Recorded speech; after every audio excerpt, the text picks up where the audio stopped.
तो गठबंधन की गांठ कितने दिन तक चलती रहेगी? हमारे साथ इस वक्त खास मेहमान जुड़ गए हैं। स्टूडियो में हमारे साथ मौजूद हैं जेडीयू के प्रवक्ता राजीव रंजन, साथ ही हमारे साथ मौजूद हैं वरिष्ठ पत्रकार अवधेश कुमार। स्टूडियो में हमारे साथ जुड़ गए हैं बीजेपी के सुधांशु मित्तल भी, और साथ ही हमारे साथ मौजूद है रामानुज प्रसाद, प्रवक्ता हैं आरजेडी के पटना से। सबसे पहले राजीव जी, आपके पास क्या लगता है आपको, आज जो बयान शाम को आया है बीजेपी की तरफ से, एक तरह से आईना दिखाया है नीतीश को और जेडीयू को बीजेपी ने 2002 का रेफरेंस देके, आपको उम्मीद थी इसकी? नहीं, कुछ भी अप्रत्याशित नहीं है। अगर नीतीश कुमार जी ने कुछ बातें अगर देश के सामने रखी हैं तो इसकी पृष्ठभूमि मैं आपको फिर से स्मरण कराना चाहूँगा कि एक राष्ट्रीय दैनिक को एक साक्षात्कार में उन्होंने कई बातें रखी थी। देश की अगुवाई करने वाले राजनेता से क्या उनकी अपेक्षाएं थी वो उन्होंने रखा था। और कल का जो बयान है, नहीं, आप पहले इस बात का जवाब दीजिए कि जो आज 2002 के रेफरेंस के साथ आईना दिखाने की कोशिश की है बीजेपी ने जेडीयू को, नीतीश कुमार को, क्या आपको इतनी कड़ी प्रतिक्रिया की अपेक्षा थी और इस पर आपका क्या जवाब है? देखिए, सबसे पहली बात यह है कि 2002 में गोधरा में जो घटना घटी, कमीशन ऑफ इंक्वायरी वहां कॉन्स्टिट्यूट हो चुकी थी और एक साथ दो पैरेलल इंक्वायरीज नहीं हो सकते थे, पहली बात। दूसरी बात ये, मैं वही बात कर रहा हूँ, रेलवे से जुड़ा हुआ ये कांड था। मैं इसीलिए कह रहा हूँ कि एक कमीशन वहां पर कॉन्स्टिट्यूट ऑलरेडी हो चुका था। उन्होंने कोई कमेटी गठित नहीं की। जी, इस पर एमिनेंट ज्यूरिस्ट जो उस समय जिनके कंसल्टेशन प्रोसेस में सरकार थी, ये उनके सलाह के हिसाब से रेल मंत्रालय को फैसला लेना था कि उस दिशा में एक कमीशन ऑलरेडी अगर कॉन्स्टिट्यूटेड है तो उसके फैसले, उसके अनुशंसाओं का इंतजार करना। और जहां तक उनके उस सवाल पर उनकी नाराजगी या चिंता का सवाल है, तो देश के तत्कालीन प्रधानमंत्री अटल बिहारी वाजपेयी जी ने राजधर्म की सलाह दी थी, तो कैबिनेट की सामूहिक भावना का प्रतिनिधित्व उन्होंने किया था। लेकिन अभी उसमें कहीं कोई ऐसा सवाल नहीं है कि नीतीश कुमार जी की धर्मनिरपेक्षता को लेकर के जो सवाल कोई उठाएंगे। रेल मंत्री होते हुए उस वक्त वो नैतिकता कहाँ थी, वो धर्मनिरपेक्षता की बात जो वो आज कर रहे हैं उस वक्त कहाँ थी? और यही बात आज बीजेपी ने आपको बताने की मैंने वही कहा। मीनाक्षी लेखी जी एक विद्वान अधिवक्ता हैं, लेकिन एक साथ दो पैरेलल इंक्वायरीज नहीं हो सकते थे और यही वजह थी मैं थोड़ा कि एक साथ राजीव जी, दो सवाल नहीं। अवधेश जी, ये एक बड़ा सवाल है। ठीक करूंगा आप ही की बात। प्रधानमंत्री जी के द्वारा उस घटना के सवाल पर उस तत्कालीन गुजरात सरकार को दिए गए राजधर्म की जो नसीहत थी, वो कैबिनेट की सामूहिक भावना थी और नीतीश कुमार जी कोई भी मंत्री प्रधानमंत्री के परामर्श से ही कोई कदम उठाता है इस प्रकार के। लेकिन शीतल, असल में वो जो आज का जो बयान हो ये नहीं है।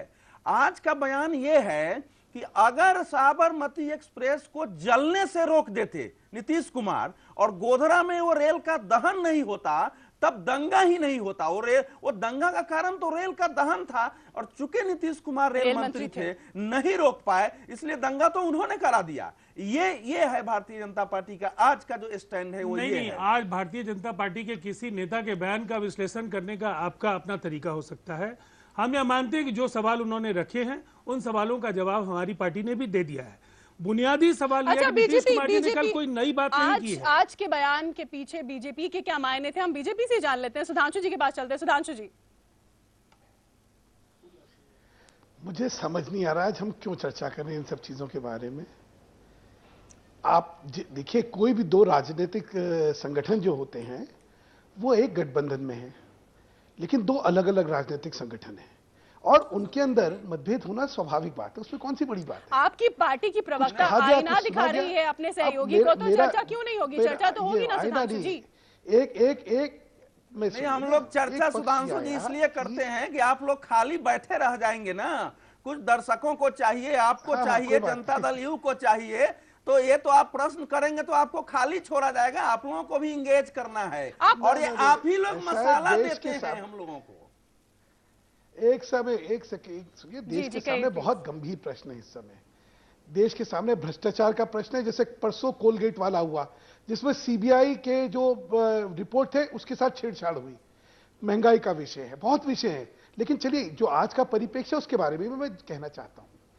राजधर्म जो गठबंधन धर्म में एक राज्य के मुख्यमंत्री की ओर से या किसी दूसरे व्यक्ति के लिए की ओर से अपने संगठन दल के जो मुख्यमंत्री उनके विषय में अगर कुछ कहा जाए तो शायद उससे एक भ्रम पैदा होता है।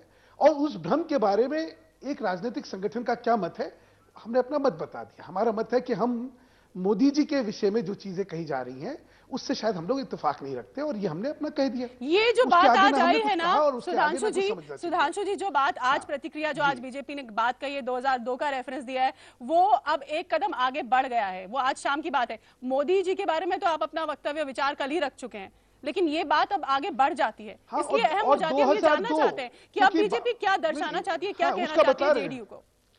मैं बताना चाहता हूं कि क्योंकि 2002 के परिप्रेक्ष्य में मोदी जी के ऊपर उंगलियां उठती है ना, उंगलियां उनके प्रशासनिक कार्य पे नहीं उठ रही हैं, उनके चारित्रिक विश्वसनीयता पे उंगली नहीं उठ रही है। उंगलियां जो हैं आज उठ रही हैं 2002 के दंगों के लेके, और उस विषय में कुछ मत की अभिव्यक्ति हुई है और उस मत की अभिव्यक्ति के विषय में भाजपा का क्या व्यू है। उनका भाषण भी है, उनका टोपी न पहनना भी है, उनको पानी की व्यवस्था न करना भी है, वो सारा शामिल है उसमें। मैं एक एक विषय पे कहना चाहता हूं कि भाजपा का ये मत है कि नरेंद्र मोदी जी के व्यक्तिगत विषय पे जब उंगलियां उठती हैं तो हम उनके ऊपर जो इल्जाम लगाए जा रहे हैं उनको खारिज करते हैं। स्वाभाविक बात है। जिस मुख्यमंत्री यानी सुधांशु जी आपकी बात से क्या ये मायने निकाले कि जहां नरेंद्र मोदी की बात आती है वहां आर या पार है, वहां कोई कॉम्प्रोमाइज नहीं है? क्या आप ये बात स्पष्ट तौर से कह रहे हैं? आपने सिर्फ नरेंद्र ना आप यही कह रहे हैं? आपकी बात का मतलब यही है? सुन लीजिए ना, मैं मतलब ही बता देता हूं। जो अगर आपने जो बयान कल जारी हुआ था उसको गौर से पढ़ा होता तो सारे मुख्यमंत्रियों के बारे में हमने वो बयान में लिखा है। हमने लिखा है हमारे राज्य के मुख्यमंत्रियों के विषय में इस समय ध्यान आकर्षण हो रहा है, जो कि जिसकी जरूरत नहीं है, क्योंकि देश के सामने यूपीए सरकार के कुशासन की वजह से बड़ी गंभीर समस्याएं हैं। तो आज का परिप्रेक्ष्य यह है कि उनकी तरफ देखा जाए और इस विषय पे ना करा जाए। सुधांशु जी ने स्पष्ट एक तरह से कह दिया है कि जहां नरेंद्र मोदी की बात आती है वहां पे कोई कॉम्प्रोमाइज नहीं है। जी, मैं वही कहना चाहता हूं कि एक उत्तेजक वातावरण में बहस को चलाने के बजाय संजीदगी के साथ देश के सामने जो सवाल है उसका बात लोग उत्तेजक बनाते मैं जो बात कहना चाहता हूँ बहुत ही महत्वपूर्ण है। आप लोग उत्तेजना बना दीजिए। आपने मैं आपसे आग्रह करूंगा कि मुझे अपनी बात पूरी करनी। बिल्कुल करिए, लेकिन ऐसा मत शांति पाठ।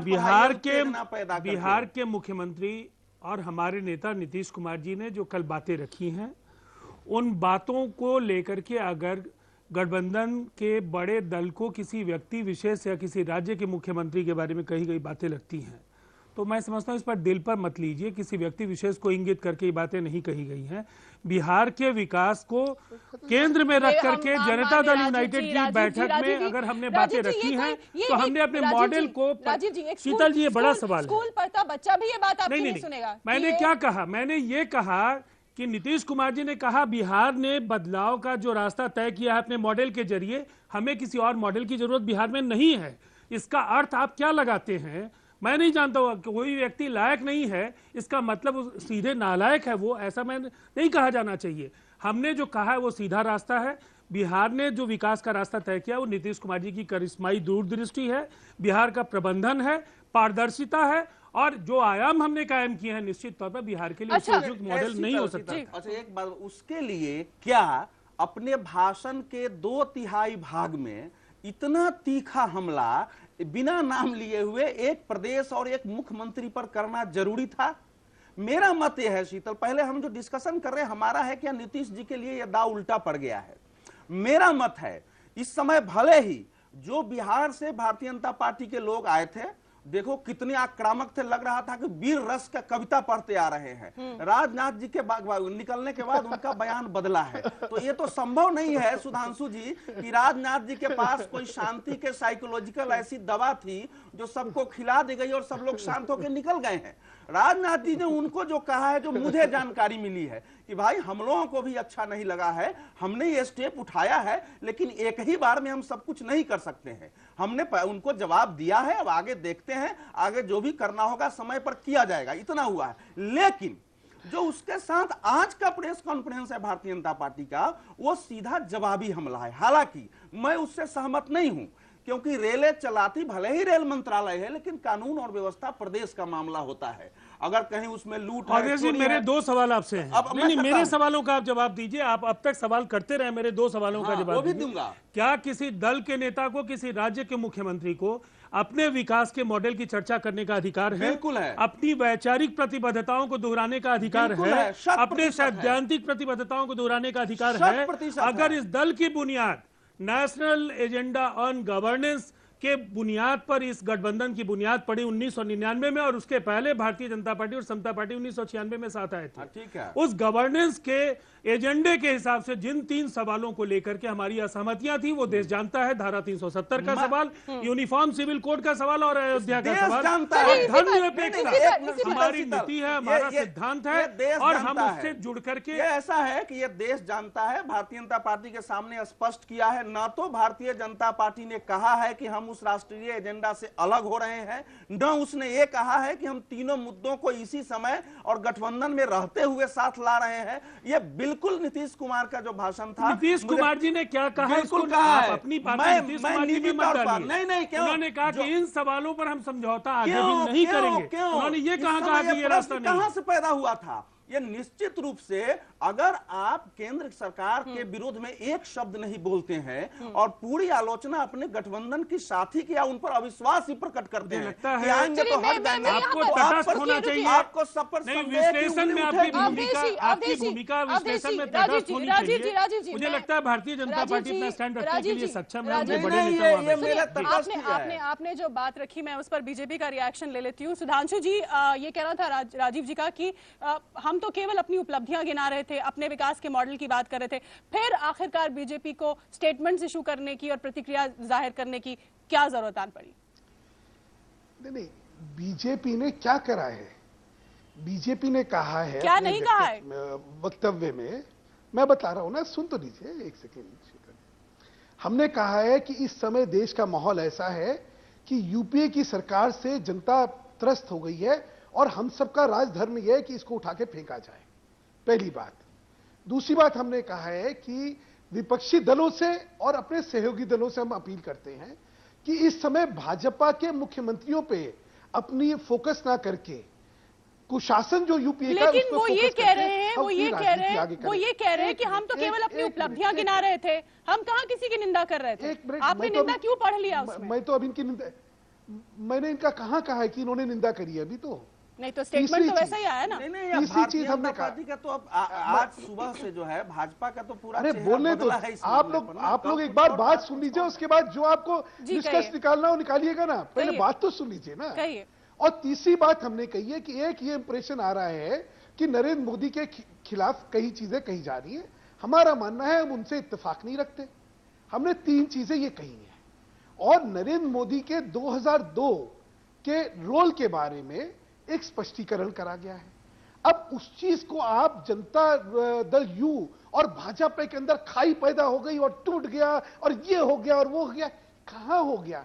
ये रंजन जी बैठे हो, ये मैं बैठा हूं। चलिए, आपको ऐसा नहीं लग रहा है? और एक तीसरा रिएक्शन ले लेते हैं हमारे साथ आरजेडी के।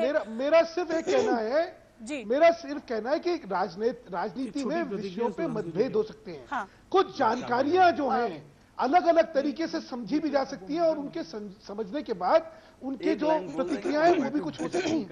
इससे मतलब ये थोड़ी होता है कि गठबंधन पे इसमें आँच आने वाली है। सुधांशु जी, आप नहीं मान रहे कि कुछ गलत हुआ है या कोई तकरार है? आरजेडी कह रही है कि हम तो केवल अपनी उपलब्धियों का बखान कर रहे थे, जेडीयू कह रही थी कि हम अपनी उपलब्धियों का बखान कर रहे हैं। हम एक तीसरा पक्ष ले लेते हैं, एक आउटसाइडर के तौर पर। आरजेडी जो बाहर से इसको ऑब्जर्व कर देख रही है, रामानुज प्रसाद हमारे से जुड़े हैं। रामानुज जी, क्या आपको भी लगता है कि सब कुछ स्वीट अच्छा ही है दोनों के बीच में और आर पार की स्थिति नहीं बनती हुई दिख रही है, जैसा कि ये दोनों क्लेम कर रहे हैं, कह रहे हैं? देखिए, ये पूरे फिक्स गेम है, ये फिक्स मैच की तरह फिक्स गेम खेल रहे हैं लोग। ये नूरा कुश्ती है। नीतीश जी ने हटने वाले हैं भाजपा से, लेकिन हाँ, अपनी रेटिंग करने के कह रहे हैं हमारे भाई कि वो अपनी बात रख रहे थे, तो अपनी रेटिंग अपनी ब्रांडिंग करने के जो ये इन्होंने ऐसी बातें करी है। और ये जो बात इन्होंने कही या भाषण इनका आया, इस पर जो भाजपा का प्रतिक्रिया है वो सच्चाई उजागर करने वाला है। जो हम लोग पहले से कहते रहे कि पूरा गोधरा प्रकरण, पोस्ट गोधरा प्रकरण में नीतीश जी जब रेल मंत्री हुआ करते थे, उस समय इनको धर्मनिरपेक्षता की याद नहीं आई। उस समय ये इस्तीफा करके नहीं हटे। उस समय वाजपेयी जी अगर राजधर्म की बात कर रहे थे, इन्होंने मुंह तक नहीं खोला, ये घटनास्थल पर गए नहीं, बल्कि आडवाणी के साथ मिलकर के नरेंद्र मोदी जी को बचाने में लगे रहे। लेकिन आज बिहार में जो आपने कहा कि ये फिक्सिंग है। आपने रामानुज जी आपने कहा ये फिक्सिंग है, किस तरह से ये फिक्सिंग है, मैं आपसे ये समझना चाहती हूँ, मैं आपसे ये समझना चाहती हूँ फिक्सिंग कैसे है। श्वेता जी मैं कुछ बोल दूं? जी कहिए। मैं ये सिर्फ इनको याद दिलवाना चाहता हूँ किस्ती समझ रहे, ये सुन ये रहे तो इसका उत्तर तो आज राजीव जी उन्होंने देंगे। पीसी अपना कैंसिल कर दिया। आज नीतीश कुमार जी की पीसी कैंसिल हो गई और उन्होंने आज मीडिया से मुखातिब नहीं होने का जरूरत समझा, पूरे का पूरे मुंह बंद कर लिया। आज उनके रिएक्शन आने चाहिए थे। यानी पोस्टरिंग है, कल हमारी बारी थी, आज आपकी बारी है और कुछ दिन बाद सब खत्म हो जाएगा। श्वेता जी बिल्कुल आज उन्होंने श्वेता जी मैं कुछ कह सकता हूँ? एक बार वो कुछ कह रहे हैं, आपसे हम लेंगे। रिएक्शन नहीं दिया तो ये फिक्स गेम खेल रहे। सुधांशु जी ये फिक्सिंग है। रामानुज जी जरा सुधांशु जी से प्रतिक्रिया ले लें। श्वेता जी जी सबसे पहले मैं आपको करेक्ट नसीहतें करूंगी, हमें आपको कौन दे करेक्ट रहा है? करूंगी, मेरा नाम शीतल है। सॉरी मेरी गलती रही। शीतल जी हमें नसीहतें कौन दे रहा है? आरजेडी जो सारी उम्र नूरा कुश्ती करती रही है, इसीलिए उनको नूरा कुश्ती दिख रही है। मैं आपको याद दिलवाना चाहता हूं, भागलपुर राइट्स जब हुए थे तो उसके बाद पार्लियामेंट में इन्होंने क्या कहा, लालू प्रसाद जी ने, इनका बयान है, मेरा अनफॉर्चुनेटली मेरे पास अभी नहीं है। उस बयान में उन्होंने कहा कि कांग्रेस जो है दंगे करवाती रहती है, कांग्रेस जो है सांप्रदायिक दल है और कांग्रेस के खिलाफ कभी भी विश्वास नहीं करना चाहिए हमें। ये पार्लियामेंट में बोल रहे थे लालू प्रसाद यादव जी, और आज कांग्रेस की धर्मनिरपेक्षता को लेके वो डंके बजाते हैं। सुधांशु जी मेरा सीधा सवाल आपसे है। आरजेडी ने कहा है कि ये पूरी तरह से फिक्स्ड मामला है। कल परसों उन्होंने बयान दिया, कल हमने दिया, आज नीतीश चुप रहे।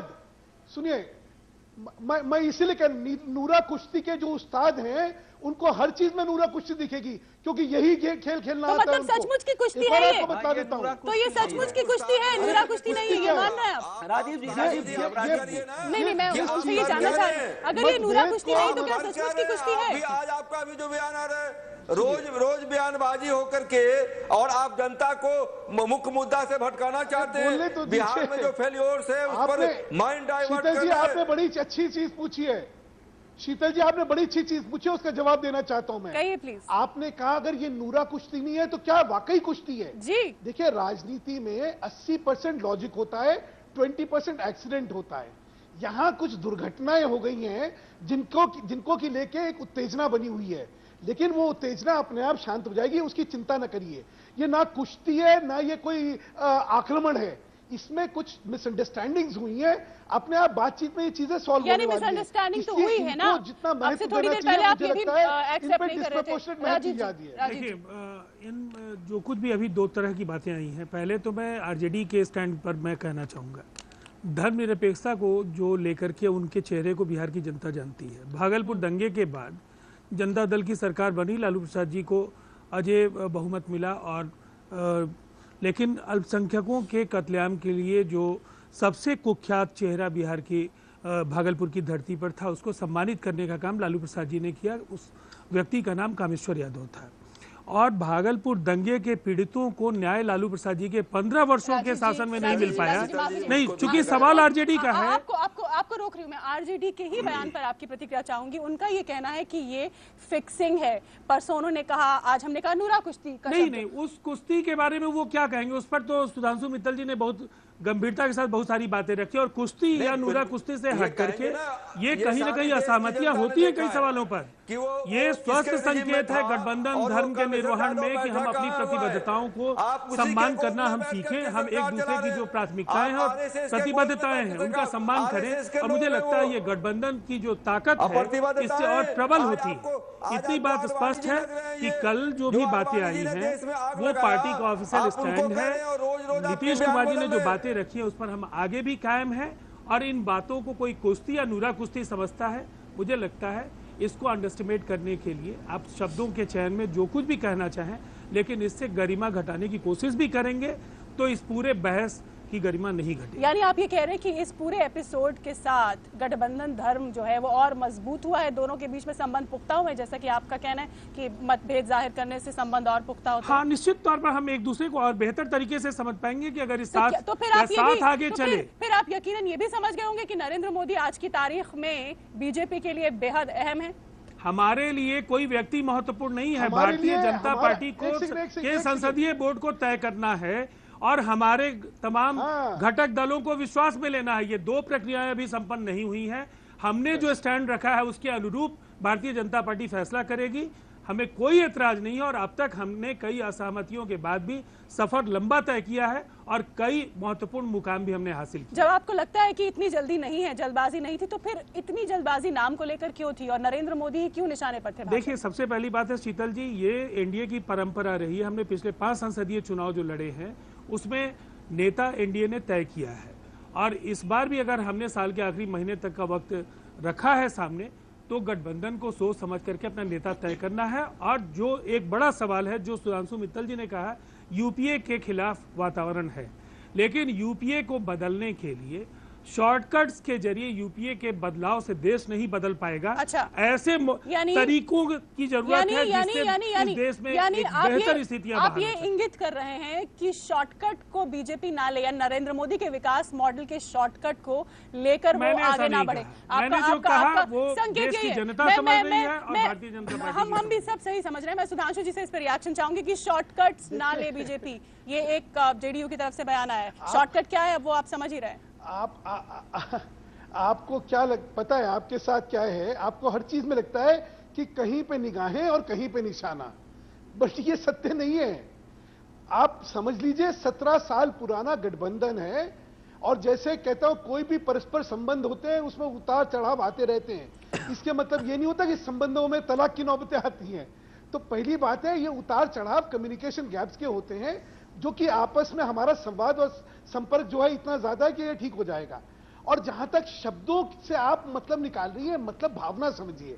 रंजन जी अभी किस भावना की अभिव्यक्ति कर रहे हैं कि हम लोगों को यूपीए के खिलाफ शब्द भावना की अभिव्यक्ति है। अवधेश जी कुछ कहना चाहते हैं? अवधेश जी। सुधांशु जी, अब आप दोनों लोग बोल रहे हैं, जरा मुझे कुछ कहने दीजिए। मैं तो इस मोहब्बत को देख करके, आपके और राजीव जी के मोहब्बत को देख के दिल बाग बाग हो गया है कि वाह क्या मोहब्बत है। भारत में मोहब्बत का मानक तय कर रही है भाजपा और जदयू। जब राजनाथ सिंह से अवधेश जी एक शेर सुनाना चाहता हूं। अवधेश जी एक शेर सुनाता हूं आपको, उससे आपको समझ आ जाएगा भाजपा क्या चाहता है। हाँ, आप सुना दीजिए। हम सितम तेरे हंस हंस के सहे जाएंगे, हम सितम तेरे हंस हंस के सहे जाएंगे, तू खुदा है तुझे हर बात रवा है यार। बहुत अच्छा, एकदम भारतीय जनता पार्टी का शीतल जी यही चरित्र है। इस शेर पर मैं नहीं, ये जरा बोल दूं अभी लोगों को। नहीं, एक छोटी सी प्रतिक्रिया। अरे मैं बोल रहा हूँ ना, उससे गड़बड़ हो जाए। एक मिनट रुको, आप गड़बड़ हो चलिए आपके बाद। उसके बाद इन लोगों को पूरा मसाला मिलेगा ना।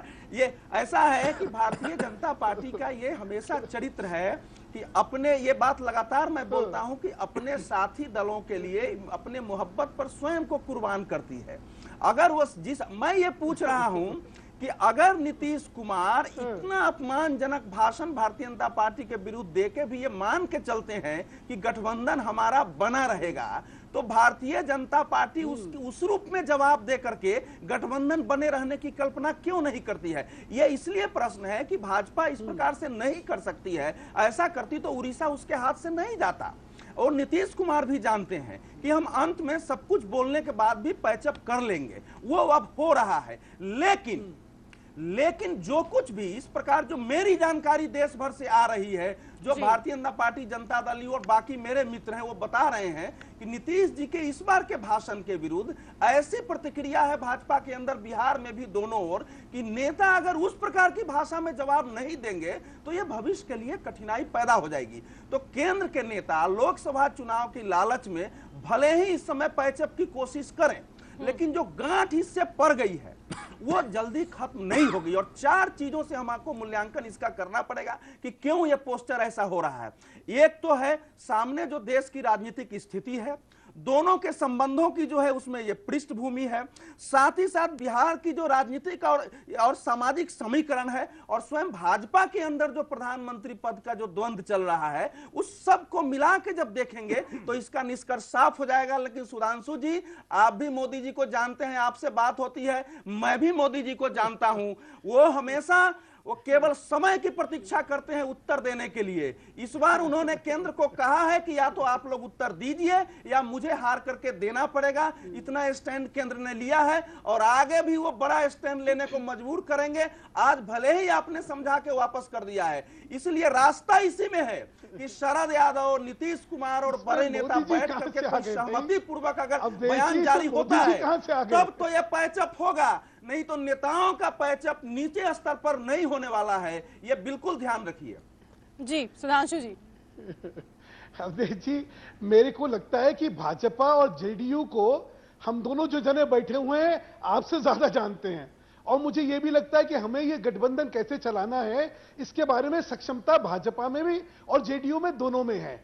और मैंने कहा ये 17 साल का गठबंधन है, कोई छोटा मोटा नहीं है, और उस इतने लंबे अरसे तक हम केंद्र में सरकार में रहे हैं और अब बिहार में सरकार में रहे हैं, तो चिंता ना करिए, हम सब एक दूसरे की भावनाओं से अच्छी तरह अवगत हैं। और भावनाओं में कभी अभिव्यक्तियों में फर्क आ सकता है, लेकिन इससे कोई नीचे तक के लेवल में दरार पड़ गई और ये हो जाएगा और वो हो जाएगा और मोदी जी का फोन आ गया और ये हो गया, ऐसा कुछ नहीं हुआ है। इसलिए इसके बारे में इतनी गंभीरता से जो आप लेके जो चिंतन अपने व्यक्त कर रहे हैं, शायद मुझे लगता है वो अतिशयोक्ति है। दूसरा मैं ये कहना चाहता हूं, फिर आज पिछले 1 महीने से हम लगातार देश की समस्याओं से हटके पता नहीं किस विषय को लेकर बातचीत कर रहे जा रहे हैं। अरे देश के भ्रष्टाचार की बात कर लीजिए, देश की महंगाई की बात कर लीजिए, महिलाओं पर अत्याचार की बात कर लीजिए, महिलाओं की सुरक्षा की बात कर लीजिए, ये और हमारा कहना है। और देखिए, हमने अपनी अपील में भी कल यही कहा है, हमारा अगर आप वक्तव्य देखें तो उसमें हमने ये कहा है कि यूपीए के कुशासन से देश त्रस्त है इस समय, और इस कुशासन से देश को निजात दिलाने के लिए हम सबको मिलकर काम करना है जल्दी से जल्दी, ताकि भाजपा और यूपीए की सरकार को भाजपा और एनडीए मिलकर हटा सके, इसकी तरफ हमें अग्रसर होना है। और इस समय हर एक पार्टी का, हर विपक्षी पार्टी का ये फर्ज बनता है कि हम लोग भ्रमित ना हो और देश से, इस कुशासन से हम लोग देश को मुक्ति दिलवाएं। तो कृपा करके आप सबसे मेरा निवेदन है, इस तरफ अपना ध्यान केंद्रित करिए, इस तरफ चर्चा को लेके जाइए। बेकार की चर्चा में लगे हैं। करिए, राजीव जी से करिए, ताकि हम लोगों को बोलने का और लिखने का मौका ही नहीं मिलेगा। आप देते हैं, आप ये स्थिति पैदा करते हो। अच्छा, मैं राजीव जी से भी कह रहा हूँ, राजीव जी मुझे लगता है हमारी आपकी भावना एक ही है, राजीव जी, हमारी और आपकी भावना एक है। क्यों ना हम लोग घर में बात कर लें और इन लोगों को और टीवी को इस चीज का मौका ही ना दें कि देश का केंद्र, देश का ध्यान जो है हमारी भी है, हमारी तरफ हम भी आपके घर में और दिल में की समस्याओं की तरफ से भी कुछ जानकारी ले लें। इतनी बुद्धि ईश्वर ने दी हुई है कि आपके घर में भी आके मिलके आपसे भी कुछ ले लें। देखिए, कांग्रेस और यूपीए पर जो दुनिया भर की जो चिंता थी और हमला था, इसलिए था कि गठबंधन के दबाव में ये सरकार अपंग हो गई है। ये वातावरण देश में अगर उनके विरुद्ध बना तो इस कारण से उसके विरुद्ध देश में ये आप कांग्रेसी भाषा बोल रहे, माफ करिएगा, कांग्रेस की आलोचना कर रहे हैं, आप सुने ही नहीं। जो भी गलती है, मनमोहन सिंह सरकार की विदेश में आलोचना इसलिए हो रही थी, सरकार काम नहीं कर रही है, चीजें जानबूझ के कर रहे थे। आज रॉबर्ट वड्रा का भ्रष्टाचार जो है वो भी है, वो भी है, दल का नहीं है। तो उसके समानांतर भ्रष्टाचार किसी से उदल का नहीं है, ये सब कांग्रेस का है। इसलिए माफ करिएगा देश जी, जिस चीज का विश्लेषण आप कर रहे हैं वो सत्य नहीं है, संभव हो सके। और इस प्रकार की लड़ाई से एनडीए की छवि यूपीए से कहीं ज्यादा बेहतर गठबंधन को चलाने को लेकर के नहीं बनी है। और ये प्रश्न आप पर लोकसभा चुनाव में रहने वाला है, इसका गंभीर निहितार्थ यहाँ है। अच्छा, आरजेडी से रामानु जी कुछ कहना चाह रहे थे। रामानु जी, देखिए, ये जो बोल रहे हैं, ये बातें जो सारी उजागर हुई है, तो एक देहात में कहा हुआ है कि गुड़ खाया गुलगुल्ला से परहेज। तो नीतीश जी का ये जो दोहरा मापदंड है, ये उजागर हो गया। सुधांशु मित्तल जी कह रहे हैं ठीक है, गठबंधन बचाने का धर्म की बात कर रहे हैं, लेकिन ये बात सच्चाई उजागर हो गई है कि ये लोग जो यहाँ प्रदर्शन हो रहा है वही नेताओं के बीच है कि कुछ होना नहीं है, लेकिन जनता को सिर्फ जो है आंख में धूल झोंकना है। माइनॉरिटी के लोगों को, बिहार के माइनॉरिटी हो या देश के हो, या एक मेजॉरिटी के लोगों को आंख में धूल झोंकना चाहते हैं, एक माइनॉरिटी के लोगों के आंख में धूल झोंकना चाहते हैं। सारी सच्चाई उजागर हो गई। और मैं समझता हूँ वो कह रहे हैं हमारे जो पत्रकार बंधु जो कह रहे हैं अपनी अभिव्यक्ति उनकी आ रही है, ये बिल्कुल सच्चाई को लिए हुए हैं। और इन लोगों के भी जो है, जो ये दोनों नूरा कुश्ती का जो कह रहे हैं कि आप नूरा कुश्ती कह के फिक्स मैच कह करके हमको लड़ाया नहीं जा सकता, 17 साल पुराना गठबंधन है, लड़ने के लिए लेकिन आप जो इस वक्त मनीष हमारे पॉलिटिकल एडिटर हमारे साथ जुड़े हुए हैं। मनीष, क्या आप इस बात से सहमत है कि ये महज नूरा कुश्ती है या फिर वाकई गठबंधन जो है अब तक के सबसे मुश्किल दौर में है इन दोनों के बीच? देखिए अभी मैं लगातार तमाम नेताओं को अलग अलग दल के सुन रहा था। शीतल, मुझे ये लगता है कि सुधांशु मित्तल ने जो कहा कि 17 साल का गठबंधन है, अरे सुधांशु जी, अगर 17 साल का गठबंधन है तो इस पे खतरा आया हुआ है। आपने कहा उतार चढ़ाव रिश्तों में आते रहते हैं, उतार चढ़ाव जिस तरीके से आए हैं आपके इसमें चढ़ाव तो नहीं दिखा, लेकिन उतार जरूर दिख रहा है। जहां पर खटास बढ़ रही है, जहां पर कड़वाहट पैदा हो गई है, और जहां तक अवधेश जी ने कहा कि ये गांठ पड़ गई है। सुधांशु जी, आपने एक शायराना अंदाज में जो शेर कहा, इस गांठ पर अवधेश जी की मैं कहना चाहूंगा, रहीमन धागा प्रीति का मत तोड़ो चटकाए, टूटे से फिर ना जुड़े, जुड़े गांठ पड़ जाए। तो ये गांठ आखिर कैसे, ये आपकी जो स्थिति है, लगातार जो दुविधा पैदा करने वाली बात हो रही है, इसमें आप लोग तो एक हो जाएंगे, लेकिन आपका अपना मतदाता, आपका अपना कैडर, वो कितना भ्रमित है, वो कितना दुविधा में है कि आखिर हमारे नेता कर क्या रहे हैं। इसको साफ तो आप लोगों को दोनों एंड पे करना होगा। अल्टीमेटम जारी होता है, समय सीमा दे दी जाती है, 8 महीना 7 महीना। आखिर राजनीति और जो पुराना गठबंधन है वो इस तरह से शर्तों के आधार पर कैसे खेल खेल सकता है? बिल्कुल सुधांशु, जो बहुत अहम बात कही कि काडर भ्रमित है, इस पर आपका जवाब?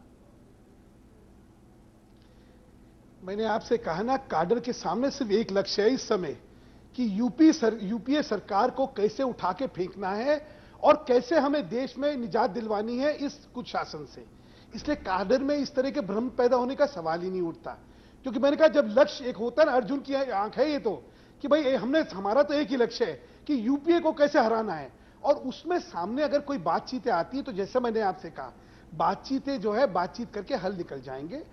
इनमें ये जो हुआ शायद नहीं होता तो बहुत अच्छा होता, इसमें कोई दो राय नहीं है। मतलब इसमें कोई दो राय हो सकती है कि आज जो हम 2 दिन से ये चर्चाएं कर रहे हैं, चर्चा नहीं होनी चाहिए थी, हाँ, लेकिन अगर ये हुई है तो इसका समाधान निकल आएगा। क्यों? क्योंकि जब भावनाएं अच्छी होती हैं तो समाधान निकल आता है। भावनाएं मनभेद नहीं है, मतभेद है। मैं बार बार कहता हूं ये मतभेद है, ये मतभेद है, मनभेद नहीं है। पूछिए रंजन जी बैठे हुए हैं, रंजन जी आप में हमारे में मनभेद है क्या? नहीं सुधांशु जी, मैं जब हमारे मनों में बिल्कुल आपकी बात से सहमत हूं कि है। गठबंधन में कई प्रतिबद्धताएं हैं और प्राथमिकताएं हैं जो भी घटक दल हैं, और कई सवालों पर असहमतियां हो सकती हैं, लेकिन सहमति के जो सवाल हैं वो देश के हित में ज़्यादा महत्वपूर्ण है। एक सुविचारित प्रक्रिया है, हमको मिलकर लड़ाई लड़नी है। लेकिन जो कुछ भी कल कहा गया, मुझे ऐसा लगता है इससे गठबंधन कमजोर नहीं हुआ है। वैचारिक प्रतिबद्धताएं बराबर देश को कुछ दे कर जाएंगी, उससे देश का नुकसान नहीं होगा और गठबंधन का भी नुकसान नहीं होगा। और गांठ को लेकर के जो बातें कही जाती हैं लोकोक्तियों में, मुझे लगता है बंधन और मजबूत होता है अगर उसमें हम उसको गठ इसीलिए कहते हैं, गठ को ही गांठ हम कहते हैं, तो वो गठ, उससे गठबंधन मजबूत होता है।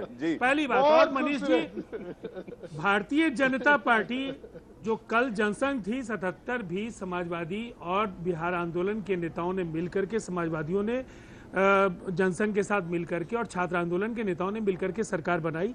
90 में लालू प्रसाद जी भी जनता दल के जब नेता थे तो कहीं ना कहीं वो भारतीय जनता पार्टी की मदद से सरकार में आए।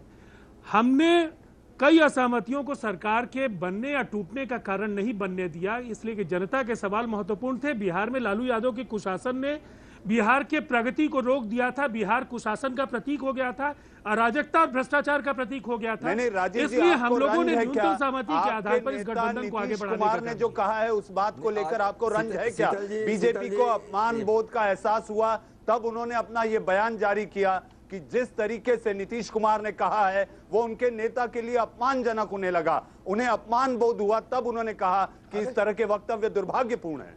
देखिए, उनकी ओर से उनका स्टैंड है, हमारी पार्टी ने जो बातें रखी है वो हमारी पार्टी का स्टैंड है। इन सवालों को आज से इस गठबंधन की बुनियाद डालने समय हम लोगों ने हल कर लिया था। इसमें कुछ भी नया नहीं है और एक साल पहले नीतीश कुमार जी ने इन बातों को इकोनॉमिक टाइम्स को शुक्रिया अदा करना चाहता हूँ। जाने से पहले सिर्फ ये कहना चाहता हूँ, चिंता न करिए, सब ठीक हो जाएगा। रामानुज जी, मैं जा रहा हूँ, मैं सिर्फ ये कहना चाहता हूँ, मैं जा रहा हूँ, आपके पास आ रहे हैं, कि सब ठीक हो जाएगा। बार बार जेडीयू के लोग ये कहते हैं कि लालू प्रसाद जी भी सरकार बनाए थे, हम तो कहते हैं कर्पूरी ठाकुर लोहिया जी भी बनाए थे, लेकिन पोस्ट बाबरी मस्जिद डिमोलिशन के पहले की भाजपा से या जनसंघ से बाबरी मस्जिद ढहा करके देश में अराजकता फैलाने के बाद, देश में आतंकवाद को बढ़ावा देने के बाद, देश में धर्मनिरपेक्षता जो गंगा जमुनी जो तहजीब है उसको ध्वस्त करने की बात वाली भाजपा से नहीं, हम लोगों ने, लालू प्रसाद जी ने, कर्पूरी ठाकुर जी ने, लोहिया जी ने भी जनसंघ से गठबंधन किया था और कांग्रेस को हटाने की बात करी थी। लेकिन भागलपुर के दंगे के अभियुक्तों को बचाने में लग गया, उनको सम्मानित करने में लग गया। और ये दोहरे मानदंड बिहार की जनता जानती है कि एक तरफ आप कहते हैं बाबरी मस्जिद की बात और दूसरी तरफ भागलपुर में जो सैकड़ों लोग जो शहीद हुए उनके परिजनों को जिस तरह से न्याय की उम्मीद थी आपकी सरकार बनने के बाद, आपने उनको अपमानित किया और कहीं न कहीं उनके कत्लेआम के लिए जवाबदेह लोगों को सम्मानित किया और पुरस्कृत करने का काम किया। इसमें बिहार की जनता आपका सच जानती है और आपका जो राजनीतिक निर्वाचन है वो बिहार की जनता का जनादेश इसलिए कि आपने बिहार की जनता को छला।